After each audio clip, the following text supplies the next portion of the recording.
Boa noite para você de casa. Agora o NTV News.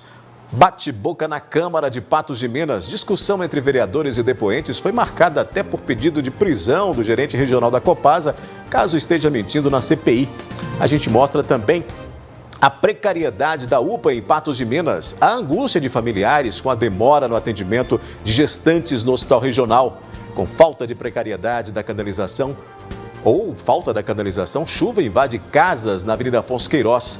Você vai ver que o vereador tenta entrar em escola para apurar denúncia e tirar satisfação com o professor sobre discussão de ideologia de gênero em sala de aula, mas é barrado. Diretoria da URT hipoteca o estádio Zama Maciel para pagar dívidas. Lira é realizado para medir a infestação da dengue em Patos de Minas. A gente vai mostrar o local que trata dependentes químicos pode fechar as portas. Depois de resgatados, cães recebem cuidados e vão para adoção responsável. A gente mostra também a retomada de obras para a finalização do primeiro prédio do campus da UFA em Patos de Minas. Deve começar em janeiro. A UFA, inclusive, já divulgou que o programa de instalação de mais 5 cursos de graduação e pós em Patos de Minas. Tem ainda mais informações com a análise da notícia e muito mais agora no NTV News.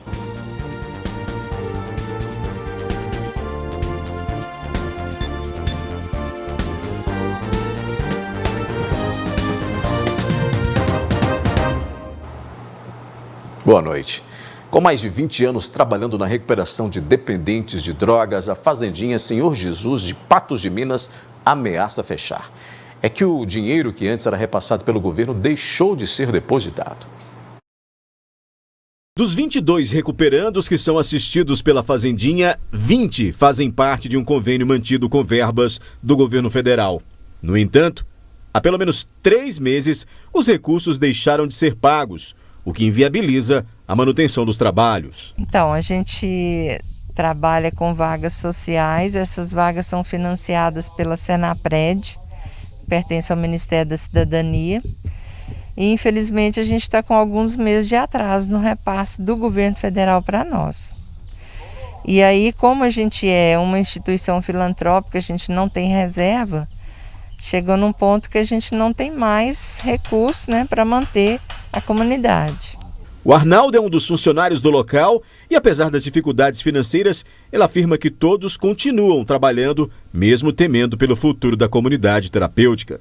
Já há um tempo já, sem receber, mas a gente continua prezando pela qualidade do trabalho com o pessoal que está aqui, E isso é bastante difícil para todos, A gente com certeza vai levando da melhor forma possível e passando para o grupo, incentivando a acreditar que tudo vai dar certo, mas infelizmente a gente começa a ver que pode comprometer a qualidade do serviço, e é uma casa de referência, na cidade, no Triângulo, no estado de Minas Gerais mesmo, É uma casa bastante antiga, 26 anos de existência, e tudo isso complica bastante. O risco de fechamento por falta de dinheiro é preocupação principalmente para quem buscou ajuda na Fazendinha, tentando se livrar dos vícios, mas que pode ter que voltar para a vida antiga sem ainda ter conseguido se recuperar.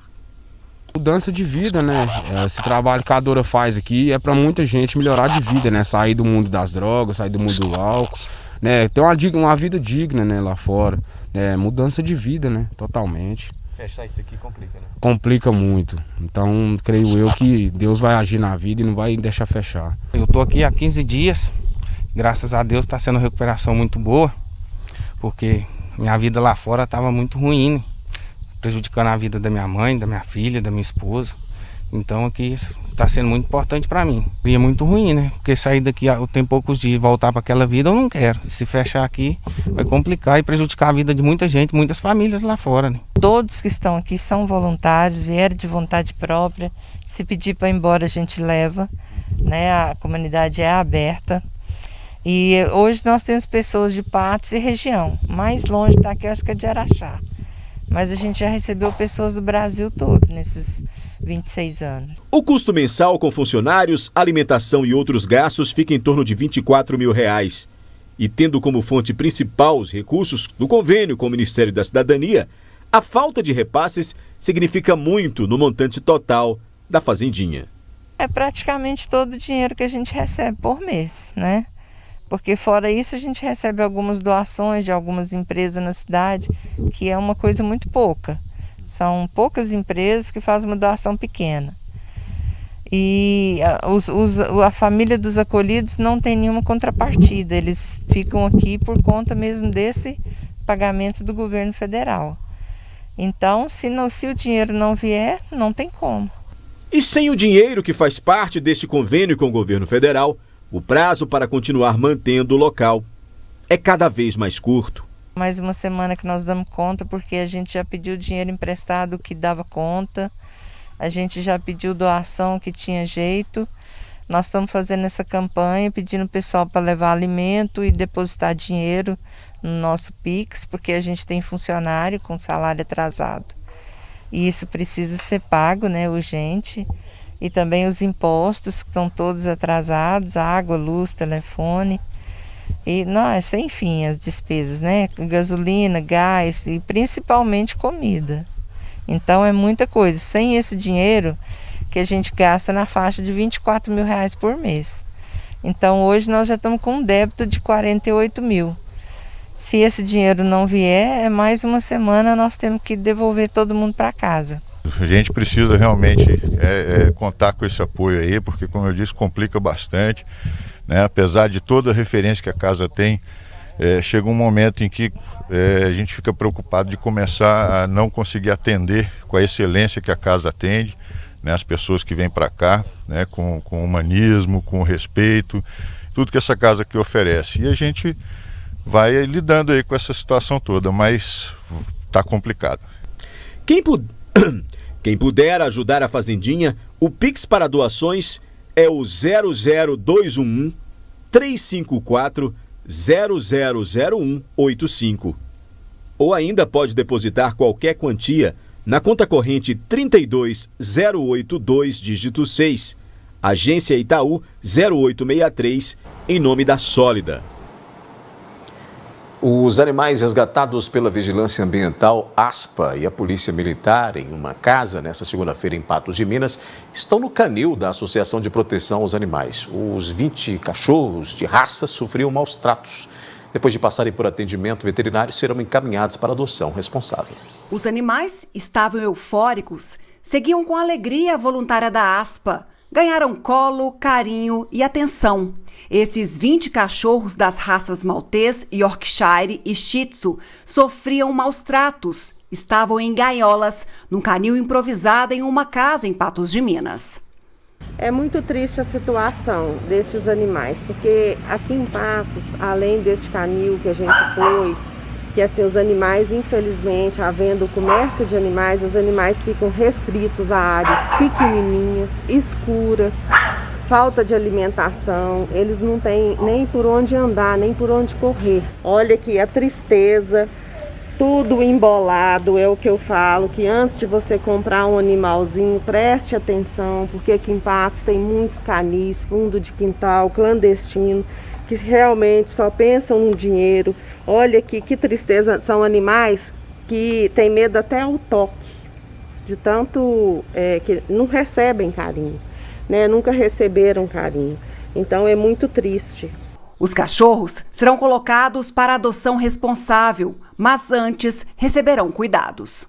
Primeiro atendimento veterinário, depois castração e depois vão estar disponíveis para adoção responsável. Para os cuidados com os animais, a ASPA pede ajuda.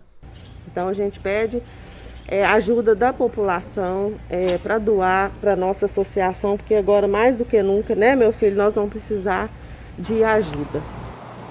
Segundo a legislação brasileira, maus tratos a animais é crime e a punição prevista é de reclusão de 2 a 5 anos, além de multa e proibição de guarda. E reforçando o telefone da ASPA para quem quiser colaborar, é o 34 99917 3635.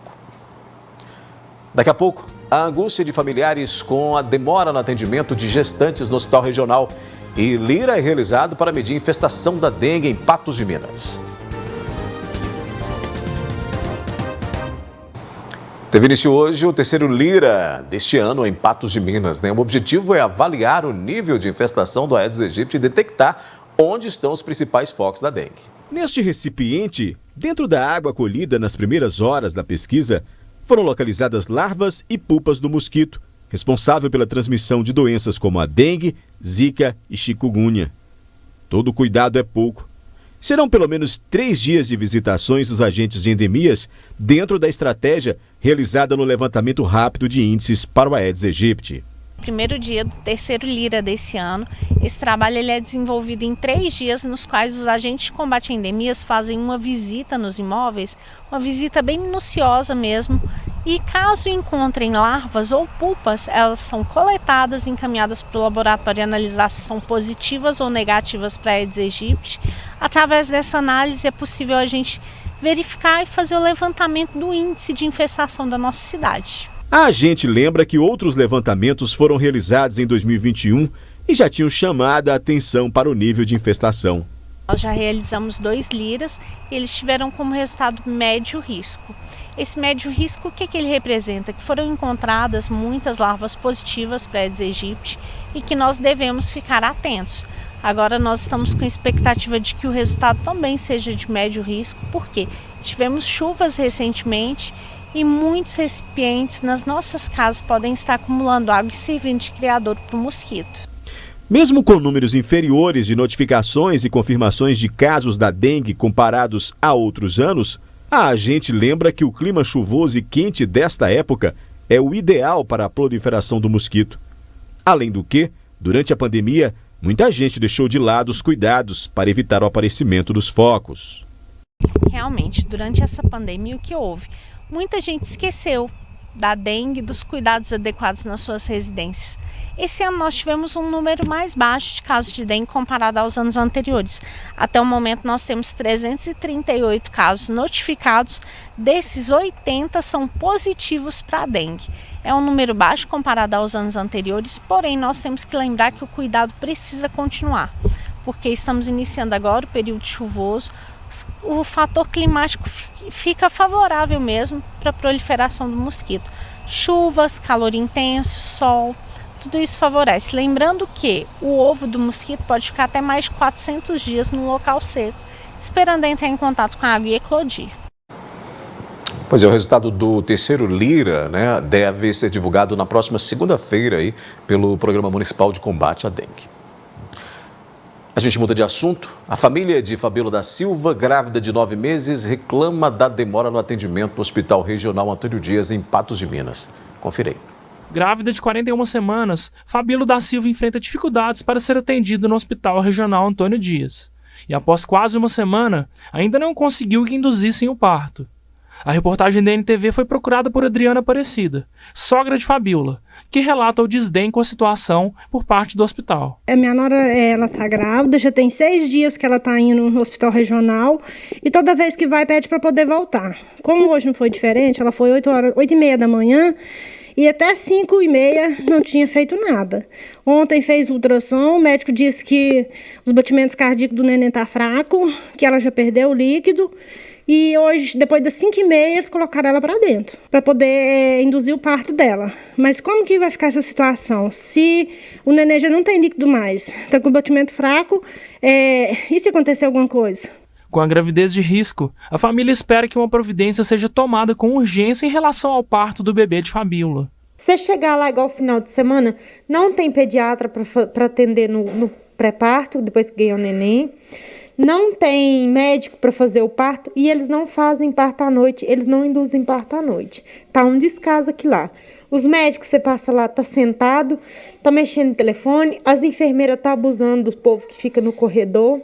Falo isso porque eu fui para lá para ser atendida, para fazer um ultrassom, eu vi, ninguém me contou, eu vi o descaso que tá lá. Segundo Adriana e Thaís, a situação do Hospital Regional Antônio Dias é caótica. E além da falta de médicos e da demora no atendimento, os pacientes são tratados com descaso pelos funcionários. Infelizmente, nossa saúde pública está um caos. O Hospital Regional está... Assim, tem muita gente em sofrimento, Eles, muita decepção para poder atender as pessoas, um caos. Os médicos, em geral, todos.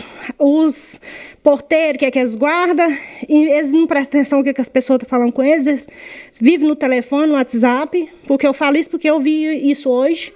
E é o que eu estou te falando, é um descaso muito sério. Aí, a gente pede por socorro, porque é uma situação que você chega a pensar que vai acontecer o pior. Segundo familiares, Fabiola deu à luz a um menino saudável às 2h15 da madrugada desta terça-feira. E a assessoria da rede FEMIG respondeu ao jornalismo da NTV que a paciente compareceu na unidade no dia 18 de outubro, às 8h39, foi avaliada pela equipe médica do pronto atendimento às 10h05 e foi internada. A FEMIG disse ainda que a Fabiola não apresentava risco na gestação, mas foi atendida outras 5 vezes no mês ali de outubro, nesse mês de outubro. Salientou ainda que o Hospital Regional Antônio Dias é referência no atendimento de urgência e emergência de grandes traumas e maternidade para gestação de alto risco para 33 municípios da macro-região noroeste. Na nota, a Rede FEMIG fez questão de frisar que a Santa Casa de Misericórdia é a responsável pelos casos de gestação de risco habitual, como é o caso da Fabiola. Daqui a pouco aqui no News a gente fala sobre a obrigatoriedade da prova de vida do INSS, que obras para a finalização do primeiro prédio do campus da UFO de Patos de Minas, que deve começar em janeiro. O INSS determinou que a partir do ano que vem a prova de vida seja feita no mês de aniversário do segurado. Por enquanto, o procedimento segue suspenso até dezembro. Suspensa devido à pandemia do novo coronavírus, a prova de vida voltará a ser realizada obrigatoriamente apenas em 2022, no mês de aniversário de cada beneficiário no Instituto Nacional do Seguro Social, o INSS. A obrigatoriedade da prova de vida foi suspensa novamente em setembro de 2021, prorrogando essa suspensão até dezembro de 2021. Com a nova portaria que foi editada pelo INSS essa semana, a portaria 1366 de 14 de dezembro de 2021, ela volta com essa obrigatoriedade a partir de janeiro de 2022. Então, os beneficiários que ainda não realizaram a prova de vida devem fazê-la a partir de janeiro de 2022. Caso não realize, será feita a suspensão do pagamento desses benefícios. O procedimento é realizado anualmente, para que o INSS tenha controle de que dependentes não estejam recebendo dinheiro indevido de entes falecidos. A prova de vida ela foi instituída com a finalidade de evitar fraudes e pagamentos indevidos de benefícios que são pagos pelo INSS. E deverão ser submetidos a essa prova de vida os segurados e pensionistas que recebem benefícios do INSS diretamente em conta corrente, poupança ou cartão magnético.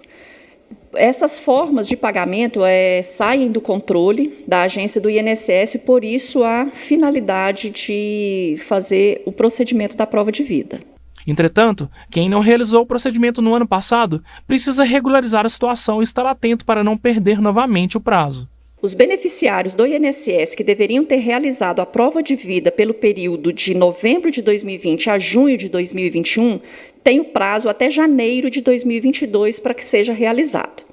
Julho e agosto de 2021 deverá ser realizado em fevereiro de 2022, setembro e outubro de 2021, março de 2022, novembro e dezembro de 2021, abril de 2022.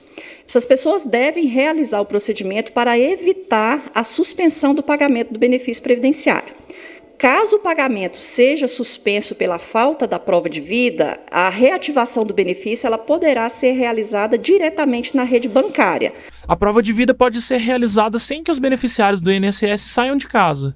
Ele pode ser feito também para aquelas pessoas que já têm biometria facial, tanto no TSE quanto no Detran, eles podem ser feitos pelo aplicativo do Meu INSS, e para aqueles que recebem também pagamento do Banco do Brasil, diretamente na agência bancária do Banco do Brasil, nós temos aí o aplicativo, o app do banco, que também permite a realização da prova de vida por meio do aplicativo, sem a necessidade de se deslocar até o banco. Depois de uma intensa movimentação política e da reitoria da UFO, finalmente o primeiro prédio do campus Patos de Minas será finalizado. O governo de Minas Gerais destinou uma verba de 15 milhões de reais. As obras devem ser retomadas no início de 2022. A boa notícia vem acompanhada de outras. Há expectativa para ampliação na oferta de cursos. O campus da UFO de Patos de Minas começou a ser construído em 2011. A previsão era de que em 2 anos depois o primeiro bloco ficasse pronto. Mas 10 anos se passaram e pouco mais da metade da obra do primeiro prédio foi finalizada. Mas os 15 milhões necessários para que fique pronto serão repassados pelo governo de Minas. A iniciativa da UFO, conjuntamente com a Prefeitura Municipal, o Legislativo, alguns vereadores, deputados federais e estaduais envolvidos aí na causa da UFO. E foi agendada essa reunião com o governador, uma vez que foi liberada uma verba para fazer o desenvolvimento de universidades federais de Minas Gerais. E a UFO ela priorizou a construção aqui em Patos de Minas com essa verba. O anúncio do recurso foi feito nesta segunda-feira pelo governador Romeu Zema e pelo prefeito Luiz Eduardo Falcão. Para eles, a demora na conclusão do primeiro prédio se deve a divergências políticas. E fico realmente muito também vendo que questões antigas de intriga, de politicagem, de prestação de conta indevida afetaram, infelizmente, o desenvolvimento de Patos. Ponto que a gente vai ter oportunidade de ajudar a acabar com essa novela que ocorreu por conta de briga política que atrasou muito a nossa cidade, que é a questão do campus da UFO. Nós não estamos aqui preocupados em levar o campus para terreno da nossa família, nem em atrapalhar o desenvolvimento da cidade, nós queremos resolver o problema da população. Os 15 milhões de reais serão suficientes para finalizar o primeiro bloco do campus da UFO em Patos de Minas, de aproximadamente 5 mil metros quadrados. Além das salas de aulas e administrativas, a estrutura vai abrigar um restaurante universitário, a biblioteca, o Centro de Tecnologia de Informação e laboratórios. Entretanto, não será suficiente. No primeiro bloco, um APM aqui do 30 paus, não é suficiente para acomodar todas as atividades da UFO hoje. Uma vez que esse bloco estava previsto para ser finalizado em 2013 e 2014. Naquela ocasião, sim, seria possível, uma vez que os cursos ainda não teriam finalizado, não tinha ainda cursos de pós-graduação no campus, mas hoje, com toda a estrutura que nós temos no ensino, na pesquisa e na extensão, não é possível acomodar só nesse prédio, então continuaremos ainda parcialmente lá no centro da cidade. A expectativa é de que as obras recomecem no início de 2022 e o prédio deve ficar pronto até 18 meses depois. Atualmente, a UFO de Patos de Minas atende cerca de 600 estudantes. Graduação e pós-graduação, nós temos aí 3 cursos de graduação, biotecnologia, engenharia de alimentos e engenharia eletrônica e de telecomunicações. Temos também 2 cursos de mestrado estrito sensu, biotecnologia e engenharia de alimentos. E temos aí aproximadamente 50 alunos de pós-graduação. E também a gente tem o cursinho pré-vestibular, que hoje está no formato remoto, tendo aí aproximadamente 300 alunos da rede pública. Há planos para que o campus da UFO em Patos de Minas ganhe 5 novos cursos de graduação, além de técnicos e pós-graduação. O plano de desenvolvimento da universidade, ele está sendo lançado agora para 2022, 2027. É um plano que prevê aí a criação de mais 5 novos cursos de graduação para Patos de Minas, assim como cursos técnicos e também cursos de pós-graduação. Isso é uma solicitação, ainda não tem previsão de quais cursos e quando que eles serão abertos, mas como colocado no plano diretor aqui do campus, o campus de Patos ele tem potencial para acomodar de 15 a 20 cursos de graduação, assim como cursos de pós-graduação, pesquisa e extensão. Em instantes aqui no News tem a análise da notícia. Com falta ou precariedade da canalização, chuva invade casas na Afonso Queiroz. e a precariedade da UPA em Patos de Minas. A gente vai mostrar também que a diretoria da URT hipoteca estádios Ama Maciel para pagar dívida com o empresário. Agora a gente vai falar dos números da Covid-19, boletim aí na tela, nos comparativos, né? De acordo com o boletim epidemiológico da Secretaria Municipal de Patos de Minas, Secretaria de Saúde, né? 9 novos casos da Covid foram registrados, 5 pessoas estão internadas, 2 em leitos de UTI. Não há registro de morte pelo 24º dia seguido, né? Nós temos aí esse comparativo. Ontem nós tínhamos aí casos internados, aliás, a gente tem 3 casos internados, 2 deles em UTI, né? Repetindo aí as informações de ontem, nós tínhamos aí ontem, por exemplo, 35 pessoas se recuperando em casa, hoje temos 29, né? Os casos confirmados subiram, portanto, para 17.620, de 17.623 para 17.614. Aí esse boletim mostra que nós temos aí uma média de casos conferida aí entre o dia 10 ao dia 16 de outubro, que está aí essa média de casos em 2, baixou bem, né, do que em outros períodos, diferente também do boletim anterior, que estava em 2,85. O número de pessoas que então aí se recuperaram da Covid, nós temos aí um percentual de cura de 96,70% e são 17.034 pessoas que conseguiram se recuperar da doença em Patos de Minas. A gente mostra também a ocupação hospitalar, né? Temos aí uma ligeira oscilação nessa ocupação hospitalar. Ontem nós tínhamos aí em leitos clínicos 13,33, hoje está 9,76. Em UTI 8,16 ontem, hoje temos 6,12%. Ocupações em UTI, aí considerando nesse caso, estes números consideram não só pacientes de Patos de Minas, mas também pacientes de outras localidades que vêm para Patos de Minas, considerando também as redes de saúde pública e privada. Ontem nós tínhamos aí um total, né, de pessoas internadas, né, total geral de ocupação em todos os leitos em Patos de Minas era de 50,17%, hoje está em 47,06%, mantendo aquela baixa nos números da Covid em Patos de Minas. Um acidente foi registrado nesta tarde no cruzamento das ruas Adélio Maciel com a rua Ouro Preto, em Patos de Minas, envolvendo aí um motorista do setor de fiscalização de trânsito e um motociclista. As imagens que você vê aí na tela, mostrando justamente, né, alguém passava por ali, registrou. Informação que a gente tem é que esse veículo oficial aí da viatura, né, de trânsito passava pelo local quando um caminhão estava ali nas proximidades desse cruzamento, né, ali na Adélio Maciel com Ouro Preto.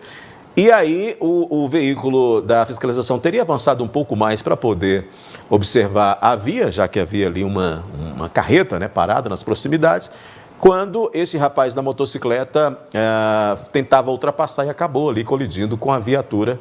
São aí as informações desse acidente com essa equipe aí de trânsito da Prefeitura de Patos de Minas. A gente muda de assunto para dar início à análise da notícia. As chuvas isoladas dessa terça-feira em Patos de Minas provocaram problemas, viu? Casas foram invadidas e os moradores pedem providências. O tempo foi pequeno, mas o volume intenso de chuva causou transtornos para moradores na Avenida Afonso Queiroz. A canalização ou a falta da rede pluvial não deu vazão à água e invadiu casas. Olha a situação, a água desceu de baixo lá. E olha aqui o que fez com a casa de uma senhora idosa senhorinha. Olha, a casa dela tá toda alagada de água. Nós teve que tirar ela daqui às pressas, porque ela é acamada. E olha pra vocês verem a situação, nós tá debaixo d'água, olha. Teve que tirar ela debaixo de chuva e debaixo dessa água que veio água suja. Outros moradores tiveram dificuldades em voltar para casa. Depois que a água baixou, a lama tomou conta do local. O Paulinho, ele mora aqui no fundo também. Olha a situação, e ele tem problema na perna, e ele tem que passar por aqui, que ele não dá conta de descer a escada. A água encheu demais, choveu demais, e o bueiro ou não aguentou, ou então não tem bueiro aqui, ó. De frente a drogaria Panorâmico, de frente o restaurante no quintal. Olha a situação disso aqui, a água veio descendo aqui, veio de uma vez, parecendo a cidade de São Paulo. Uma situação bastante complicada. Comigo, Gui Boaventura, para a gente abrir aqui a análise da notícia desta terça-feira. Ô Gui, boa noite. Nós temos aí um problema, a gente apurou inclusive a questão aí, falta ou precariedade da canalização da rede pluvial e a responsabilidade, diferente do que se possa pensar, não é Copasa e sim município. Boa noite. Boa noite para você, Odair. Boa noite ao nosso telespectador. Velho problema que nós temos, não só em Patos de Minas, e aí a gente precisa fazer justiça com a informação. As cidades do Brasil, todas elas têm uma precariedade enorme com a questão da rede pluvial. E isso traz sempre, nessa época do ano, transtornos para a população. Aqui em Patos não é diferente. Vide o que acontece em Belo Horizonte todos os anos. E Belo Horizonte a prefeitura está rasgando Belo Horizonte ano a ano para refazer canalização de córregos, para refazer as redes pluviais, para fazer a rede pluvial da cidade, que é precária. Em Uberlândia, do mesmo jeito, a gente vê inundações, vimos uma inundação nesse fim de semana em Uberlândia, enorme, como já vimos várias vezes, e a água corre por cima do asfalto, inundando ruas, inundando outros locais, porque não tem um direcionamento dessa água, não tem uma canalização para essa água. E Patos de Minas é uma das piores cidades do interior do estado de Minas Gerais, em questão uma cidade de médio porte, em questão de rede pluvial. Nós não temos. Os prefeitos anteriores têm que pagar essa conta porque não fizeram isso, não planejaram. E só temos canalização de água e canalização de esgoto porque é inevitável, porque obra embaixo da terra não dá voto. Então, para que gastar dinheiro e fazer rede pluvial? Vai causar transtorno para a população. Depois a terra cobre, o asfalto cobre, e ninguém vai ver que eu fiz aquilo ali, então não vou fazer. Esse é o argumento, esse é o raciocínio do mau administrador, né? Não é do prefeito, é do mau administrador. E isso aconteceu aqui em Patos de Minas ao longo desses anos. Poucos prefeitos investiram em rede pluvial e alguns investiram errado, como foi na questão da Marabá, né, com a Major Gotti, o encontro ali, que é um problema que até hoje ainda não foi resolvido totalmente. Agora, essa é uma chuva sazonal, né, que cai num determinado lugar com uma precipitação muito grande, caiu ali na Afonso Queiroz, e aí cai de uma vez, é uma precipitação muito grande num pequeno espaço de tempo, não tem para onde ir, a água vai para onde ela acha que deve ir, né? Para onde o declive, onde a queda, né? Onde a lei da gravidade puxa a água, ela vai, invade casa, invade o que tiver pela frente. Infelizmente é isso. E eu vou falar uma coisa para você, Odair, e telespectador. Nós vamos conviver com isso e todos os anos, nessa época, podem prestar atenção, nós vamos estar tratando desses assuntos. Entra prefeito, sai prefeito, entra prefeito, sai prefeito, e a gente aborda os mesmos problemas que não parecem que não tem solução. E tem, hein? É só ter coragem de fazer. Enquanto isso, fica a população a mercê desses problemas, porque fica indignado, né? Naturalmente claro. Fica indignado. E com razão, né? Casa tomada por água ali, é um absurdo que a gente tem que presenciar. E o cidadão tem todo o direito de cobrar e ficar tão irritado como ficou essa senhora nesse vídeo, né, Gui? Vamos mudar de assunto, Gui. Além de, por vezes, enfrentarem a demora, pacientes que precisam utilizar a UPA em Patos de Minas reclamam da precariedade do local. Além disso, há problema com a limpeza e as cenas são lamentáveis. Nas imagens recebidas pelo jornalismo da NTV, são registradas paredes mofadas e descascadas. Com a falta de espaço, pacientes ficam bem próximos uns aos outros. Alguns até recebem atendimento nos corredores. Além disso, o mobiliário está velho, faltam até pedaços e a espuma de algumas cadeiras está aparente. Também há problema com a limpeza. nos corredores e também no banheiro, até com o que parece ser sangue na pia. O jornalismo da NTV perguntou à Prefeitura o que será feito a respeito em relação à precariedade da estrutura da UPA de Patos de Minas. Em nota, a Prefeitura informou que a Vigilância Sanitária avalia o projeto de reforma que deve começar em janeiro de 2022. Devem ser investidos R$1 milhão entre recursos do Ministério da Saúde e do município. Estão previstos ampliação do local e espaço para a educação dos servidores. Até porque a UPA tem sido, com a falta de um hospital, né, municipal e com o fechamento do Hospital São Lucas, tem sido a porta de entrada para pacientes não só de Patos de Minas, como da região. Ocorre de municípios da região, o pessoal ser atendido por lá. Então, essa estrutura precisa ser melhorada e muito, né, Gui? Ela não tem sido, não. Ela é a porta de entrada. Ela é, e ela é mas não deveria ser, né? Não, mas ela oficialmente é o hospital, é a porta que regula a entrada para outros hospitais. Só que é o seguinte, e aí você tem razão na sua colocação, quando você fala que não deveria ser, porque ela não é só a porta de entrada. Ela é a porta de entrada e o espaço de ficada dos pacientes, porque dali não saem para outro lugar, são atendidos ali mesmo. Muitas vezes esse serviço ambulatorial, esse atendimento ambulatorial é feito ali na própria UPA. Então, é um local extremamente importante. Acanhado, precisa de aumento, precisa de espaço e precisa de reforma. Essas imagens que nós vimos aí, meu caro telespectador, isso me arrepia e isso é uma vergonha. Isso é uma vergonha, tenho que parafrasear aqui o Boris Casoy, isto é uma vergonha, porque não dá para admitir você tratar um doente num ambiente daquele ali.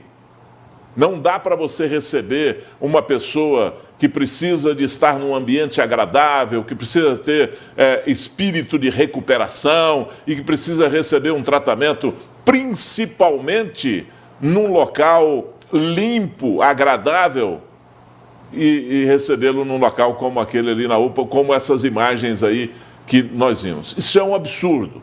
E aí nós não podemos reclamar de falta de dinheiro, porque o prefeito tem o canal para buscar dinheiro com o governador. Ou não, ou esses 15 milhões que chegaram aí para a UFO caíram do céu.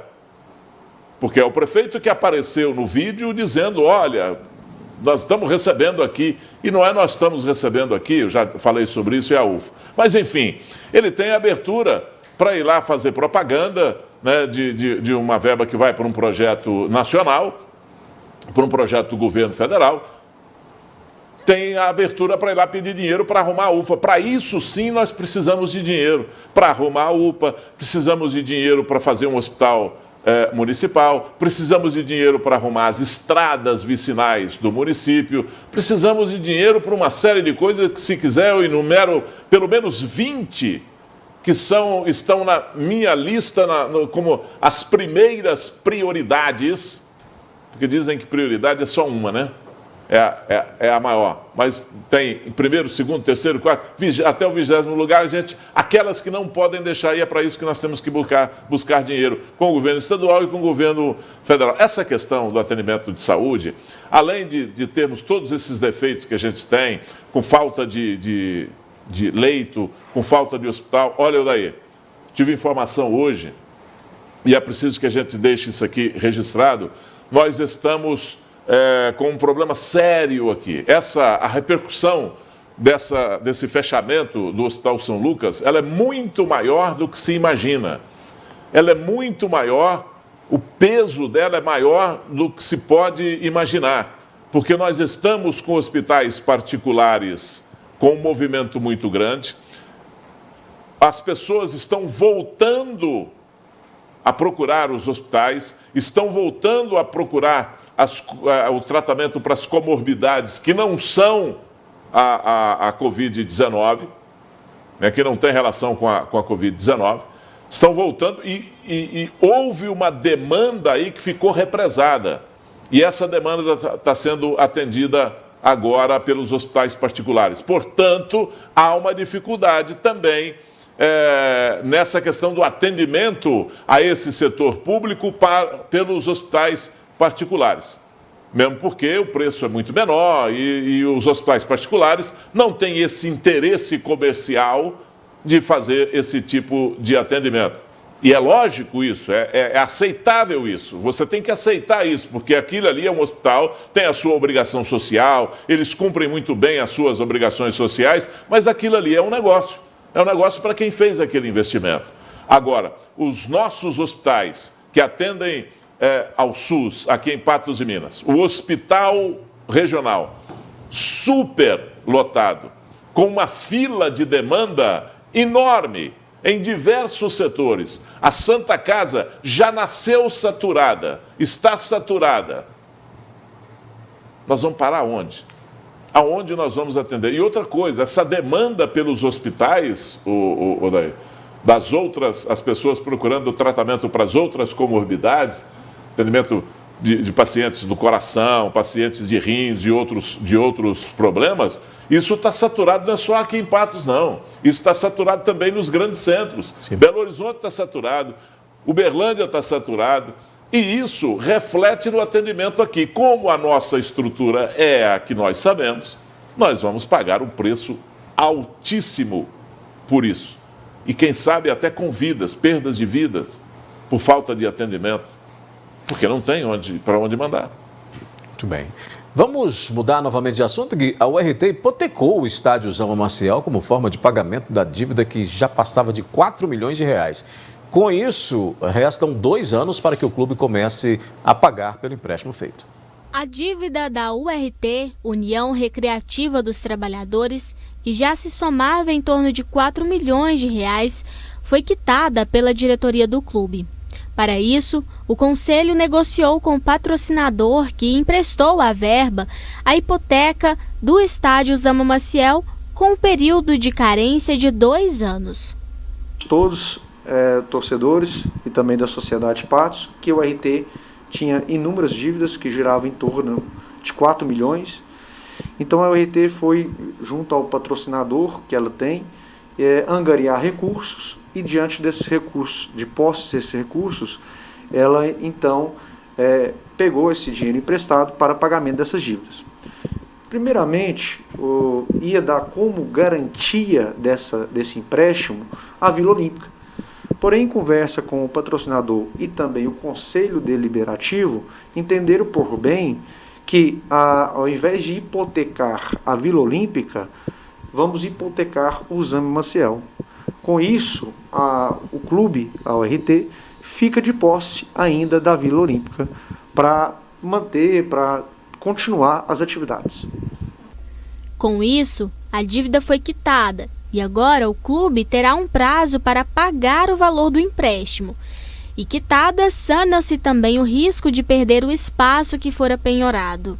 É uma hipoteca, é uma garantia do pagamento, então não tem mais nenhum risco de penhora, de desapropriação do estádio, de leilão do estádio, não existe isso mais, porque foi quitado, sanado todas as dívidas. O que temos agora é uma hipoteca, que é uma garantia de débito, e que o imóvel Zama Maciel garante essa dívida.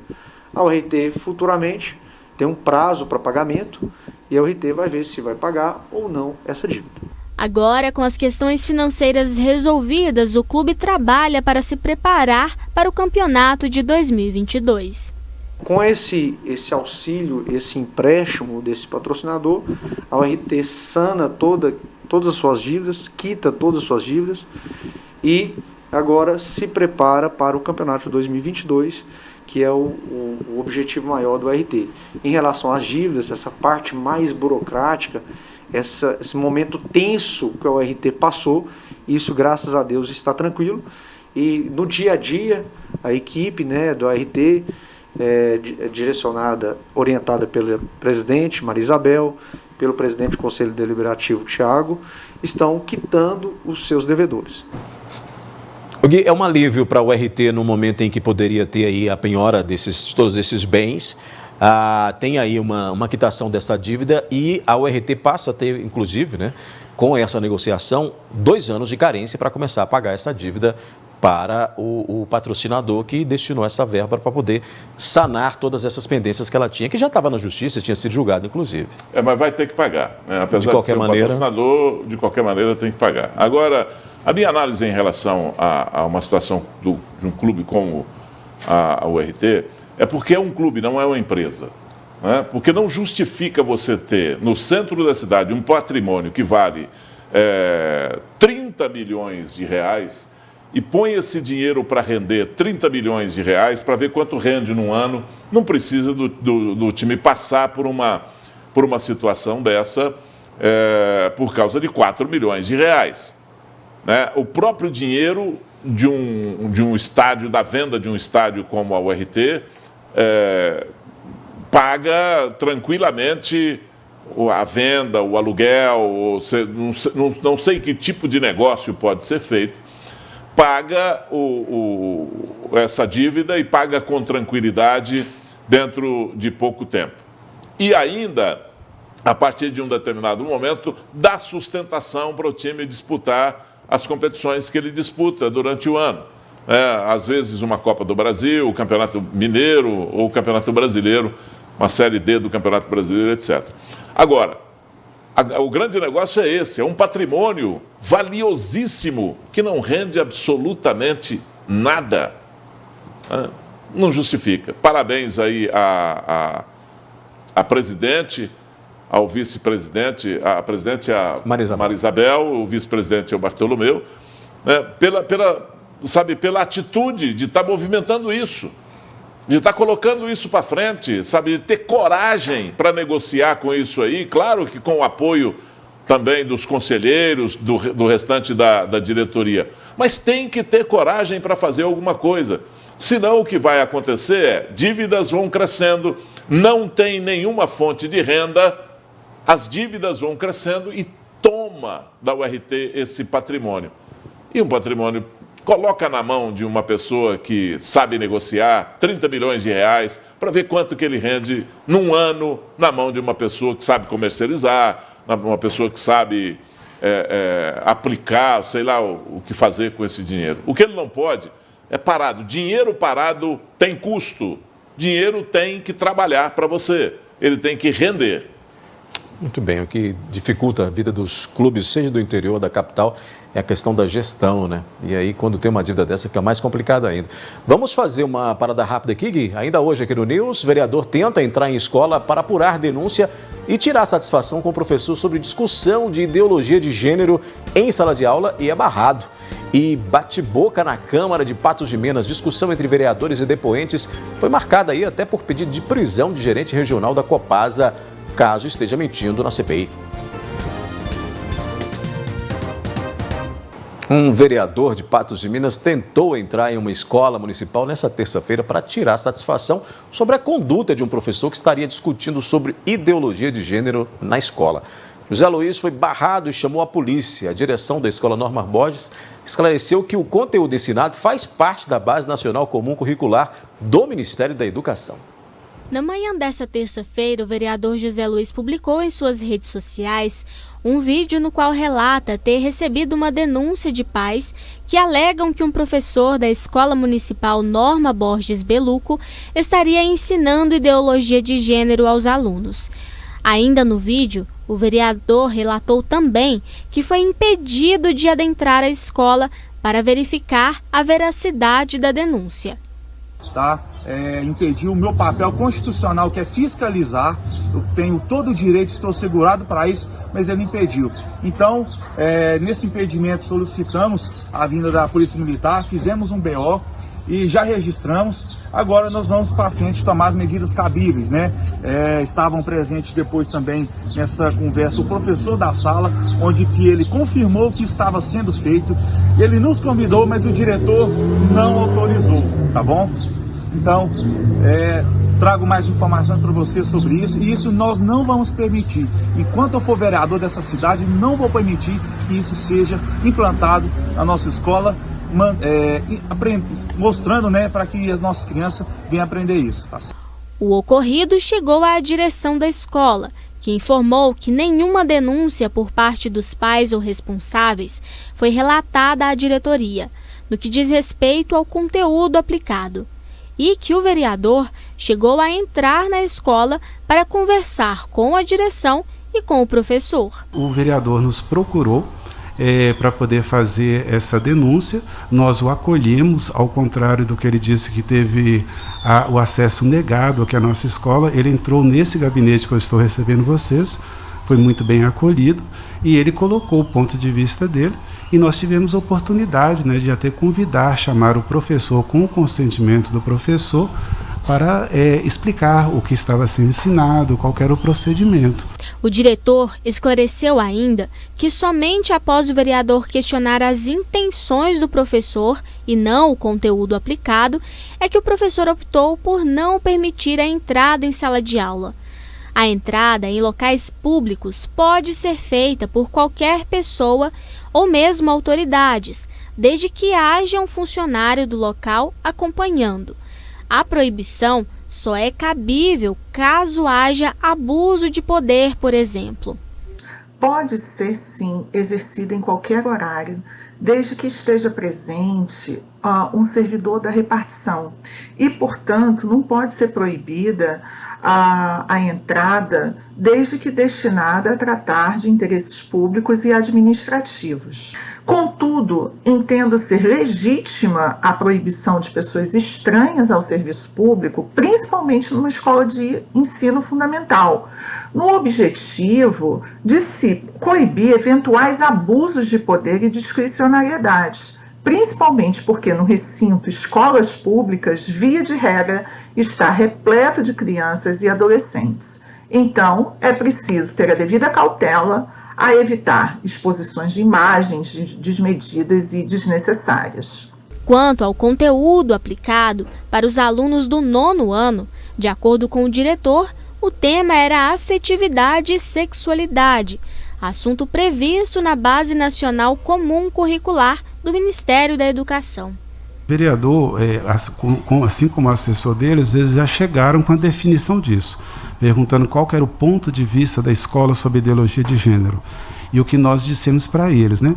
Que aqui na nossa escola é uma escola plural, democrática, e para ser muito fiéis à Constituição, nós ensinamos o respeito, né, a toda e qualquer pessoa, independente da sua orientação, da sua opção de vida. E o conteúdo em questão que o professor trabalhava era sobre afetividade e sexualidade, conteúdo previsto na Base Nacional de Ensino e também no currículo de Minas Gerais. E lá a prerrogativa é ensinar isso para promover a inclusão e superação do preconceito. A intenção é essa.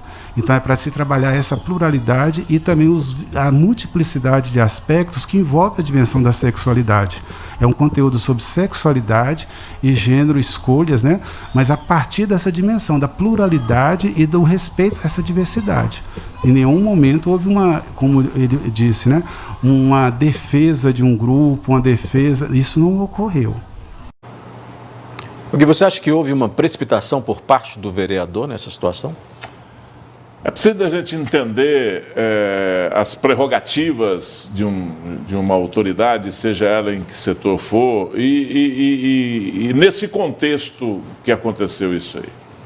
Qualquer cidadão, preste bastante atenção, não é vereador, não é qualquer outro tipo de autoridade, qualquer cidadão tem não só o direito, mas o dever de fiscalizar o que acontece nos órgãos públicos desse país. Além do direito, ele tem o dever. Agora, tudo tem um jeito de fazer. Um vereador, e aí eu falo diretamente para o seu José Luiz, não está com a escritura do mundo no bolso.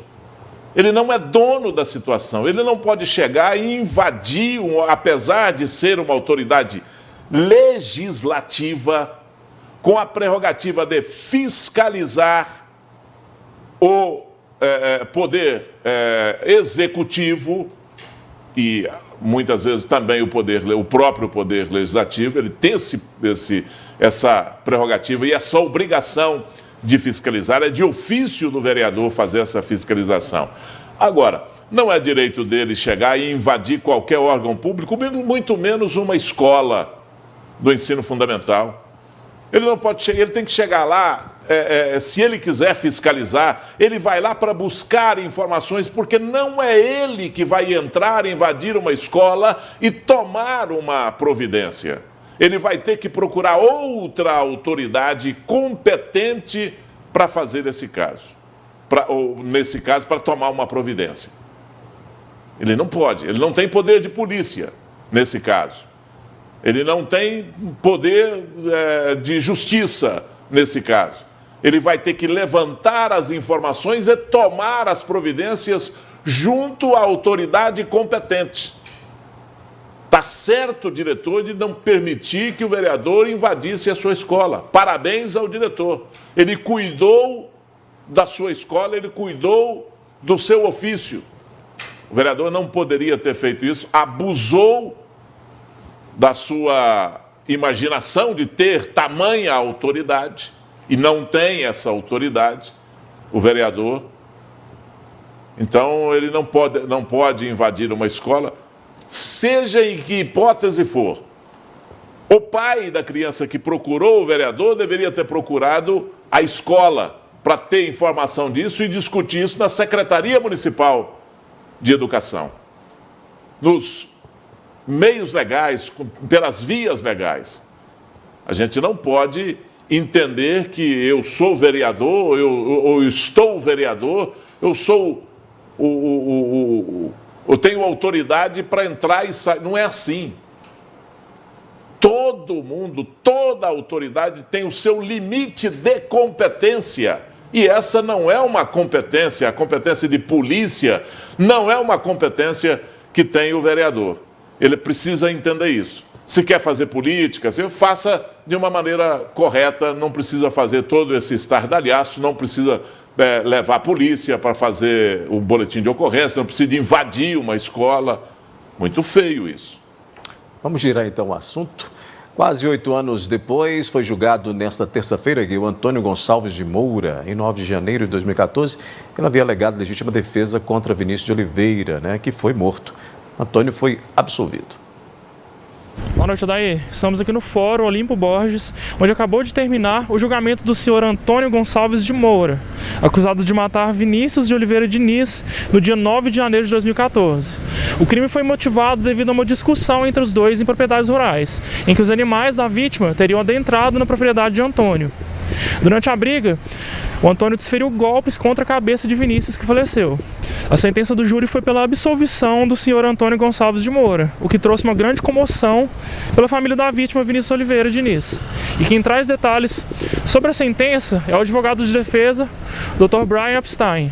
A acusação era de um homicídio consumado com 2 elementos de qualificação: recurso que impossibilitou a defesa da vítima e motivo fútil. Ele foi absolvido. Foi. Os jurados entenderam que ele agiu em legítima defesa logo em seguida a uma agressão injusta da vítima. O que levou à absolvição foi a compreensão pelos jurados que, mesmo existindo uma infração de uma ordem penal, mesmo tendo praticado um crime, que naquelas circunstâncias não era possível exigir dele um comportamento diferente do que teve.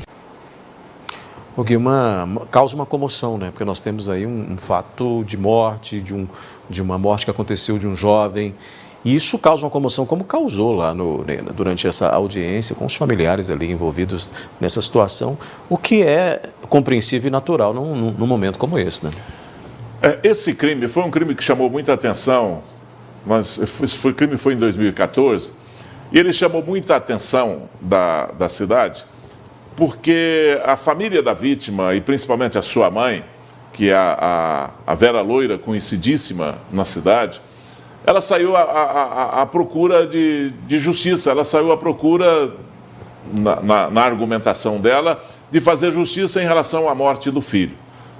E isso perdurou com várias manifestações pela cidade, manifestações na porta do fórum, manifestações ao longo da Major Gotti.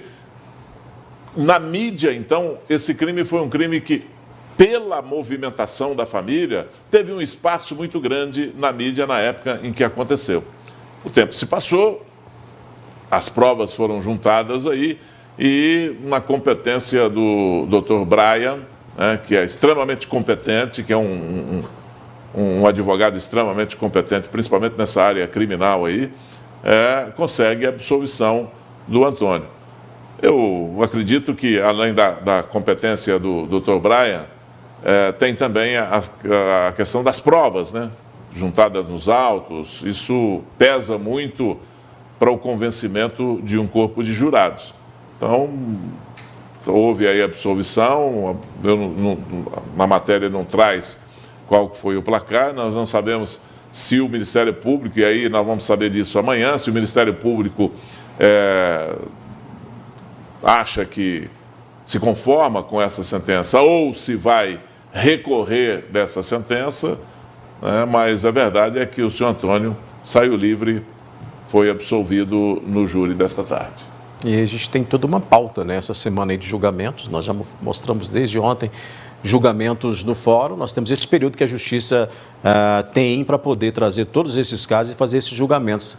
Há sempre uma pauta muito extensa com relação a isso, porque nós estamos numa comarca, né, que tem uma grande quantidade aí de casos que aconteceram e que estão sendo desenvolvidos, e esse é mais um deles. A gente vai continuar, inclusive, cobrindo todas esses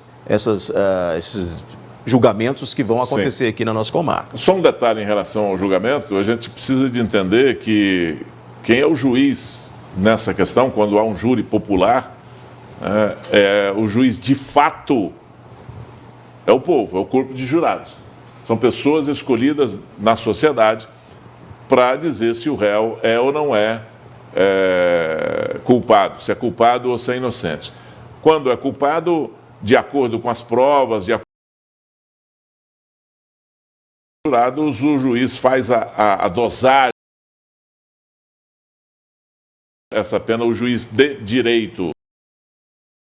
Realmente, e nesse caso aí, quem absolveu o senhor Antônio é o júri popular.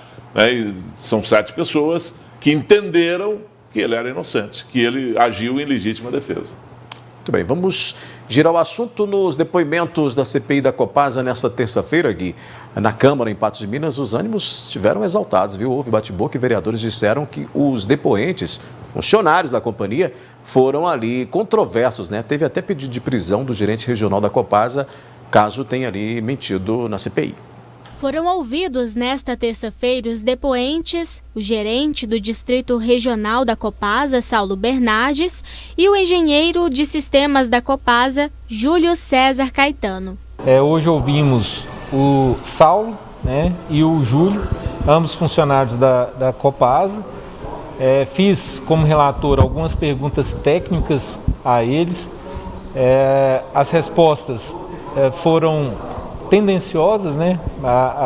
Tendenciosas no sentido de beneficiar a empresa, evidentemente. Em determinado momento, os vereadores chegaram a se exaltar com os depoimentos dos ouvidos na data e entenderam que houve controvérsia nos argumentos, no que diz respeito aos serviços prestados pela companhia. Nesse sentido, a vereadora, professora Beth, solicitou à Procuradoria um requerimento judicial para que a companhia entregue um documento de prestação de contas e, caso haja controvérsias entre o que estiver no documento e nos depoimentos dos funcionários ouvidos, caberá a voz de prisão. Desde o início aí a gente está vendo as pessoas que com a memória muito curta, alguns faltando com a verdade. Agora hoje eu acredito que extrapolou um pouco a mais, além do que é permitido, tolerado, né? Então, com essa convicção, foi-se impedido por vários fatores, que às vezes até aqui de cabeça não posso citar todos, mas foram vários assuntos da situação, perguntas que condiz muito com a verdade. Aí chegou esse ponto, a questão do desrespeito. Na verdade, os ânimos estiveram assim, mais acalorados justamente pela importância, né, dos depoimentos dos 2 depoentes dessa tarde, né? Então, assim, eram depoimentos aguardados, não só pela CPI, mas para toda a população. Eu entendo a solicitação dos meus 2 colegas vereadores, né, quanto ao pedido de prisão do servidor da Copasa, o senhor Saulo, Porém, em conversa assim, com o jurídico da Câmara, nós achamos assim, nós entramos em entendimento, analisamos assim, acatar imediatamente a solicitação deles, ou então ir por forma judicial. Em alguns momentos, o vereador Mauri chegou a chamar o Saulo de mentiroso, falou que ele estava mentindo na CPI para a população de Patos de Minas, porque a população faz ali as denúncias e ele fala que aquilo não está acontecendo, justificando, né, da maneira como a empresa trabalha. E isso gerou um desconforto e eles acabaram, houve ali uma alteração, inclusive por achar que ele estava mentindo, por achar que ele estava se negando a entregar essas documentações para a Câmara. O Mauri pediu ali a prisão dele, né, durante essa sessão, o que não aconteceu. Não tem como, inclusive ele pode pedir a prisão do depoente a posteriori, né? Porque naquele momento ali em flagrante ele tem que parar tudo, chamar a polícia, porque ele não tem uma polícia judiciária, a Câmara não tem isso. Mas na verdade é o seguinte, vai imaginar que 2 funcionários da casa vão lá para defender quem? Se chamou eles lá, tem que pegar na contradição, com documentação. Não adianta querer imaginar que o funcionário da Copasa, que depende daquele emprego, que tira ali o seu ganha-pão, vai depor contra a Copasa. Será que eles imaginavam isso? Que eles iam chegar lá e depor contra a Copasa? O que tem que fazer é ir preparado com documentação para chegar lá e falar, olha, confirma isso. Se a pessoa não confirmar um documento, pronto, está feito.